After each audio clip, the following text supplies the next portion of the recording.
VP of partnerships. And last week we made a really interesting announcement. We actually announced a new partnership that I think is going to pave the way for some really interesting some problems that we can solve together. Tell me more about that, John. Right, so last week was Zscaler's annual user conference in the Americas.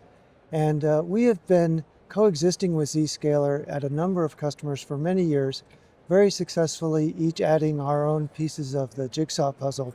But what both our companies discovered in the last couple of months is that there's a certain category of customers where just merely coexisting in the enterprise is not enough, where these customers require us to have a much tighter technology integration and a coordinated sort of integrated reference architecture to solve the problems that they're facing. And one category of customers that has been facing certain challenges are those companies that are doing M&A. They're acquiring other companies, they're merging two large companies.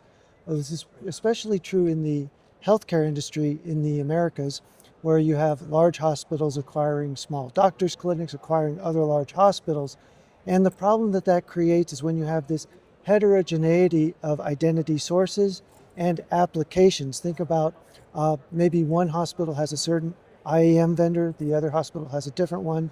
And they may all have Zscaler, but you may also have applications that are different.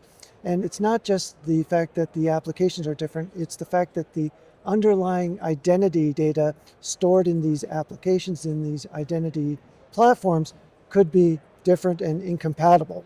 And so in the M&A use case, where on day one after the M&A closes, you want employee B of company B to immediately have access to the HR So it's that first day application access, correct? of company A that's done the acquiring. You don't want to have any delays in the ability of any employee of any of the entities to get connected to the For sure. applications to which they have authorization.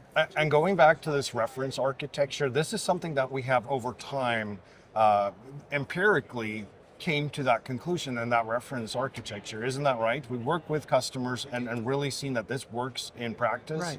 So at those Zscaler customers where we were already there and had performed our unification and our deduping and our normalization, on day one, those organizations were successful in enabling employee B to get to company A's applications. But where we did not exist in the Zscaler customer is where problems existed.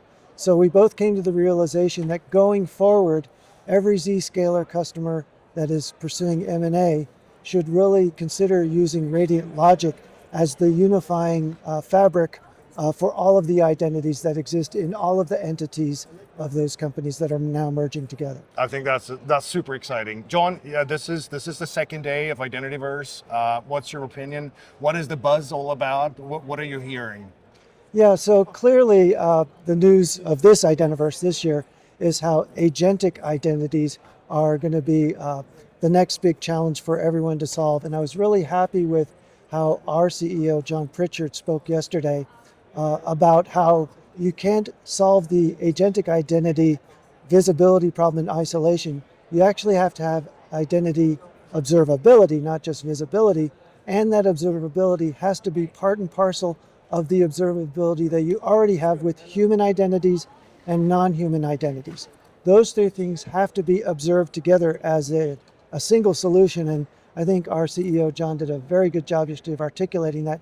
I know this because I've had numerous other companies come up to me and say, that was a brilliant keynote, the vision is spot on. So we've had many companies come up to us afterwards and say, you guys have defined the problem accurately, and you guys have really thought through what the proper solution to this is.